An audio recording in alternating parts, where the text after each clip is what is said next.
Hello, greetings from the Republic of Panama. So in the next 5 minutes, I would like to talk about emergency management theory. So to start with, what is theory? Theory can be understood as a system of ideas intended to explain something. Okay, so with that in mind, can we say that EM provides us with a consistent theoretical framework? I would say yes. Okay, according to the readings that I have done, I have found some well-established and consistent frameworks to explain the EM practices. Okay, maybe it is not a theory as thorough as the gravity or Darwin's evolution theory, but I would qualify it as a theory. Okay, so I would like to present two frameworks today. The first one is a conceptual framework created by Harold Bullock and Coppola.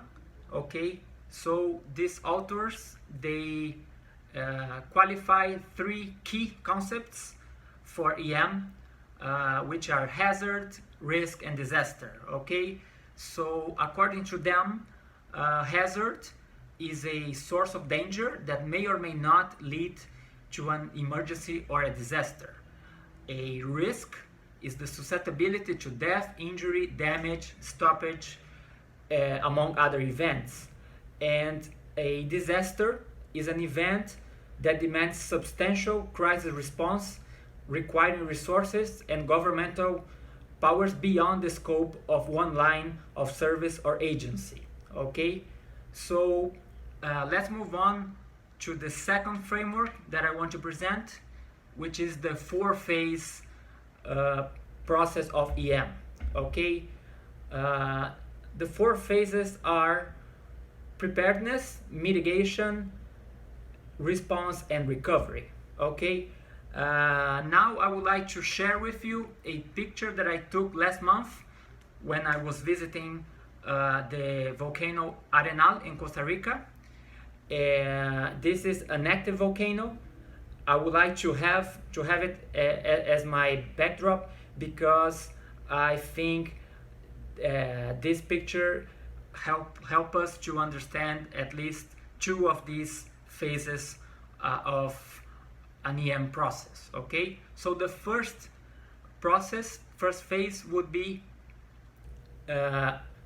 preparedness. Okay, preparedness basically refers to being ready. Okay, training and being ready for a disaster that can come. Okay, one thing that caught my attention in my trip when I was visiting the city of Fortuna, which sits by the volcano, was that I saw a lot of signs with evacuation routes. I saw that in some roads, some restaurants, some hotels. So I think this qualifies as an important preparedness feature. Okay, the second phase is mitigation. Okay, mitigation refers to, let's say, more concrete actions such as laws that will control the environment and thus diminishing the risks. For example, in the case of Fortuna, Costa Rica, there is a minimum distance that one can use to build its house far from the volcano. So this would be a feature of mitigation. Okay, third phase would be response. Response basically talks about the blue light, red light guys. And also I would say the white flag, Red Cross guys that usually are involved in the process of responding to an emergency. And finally, recovery.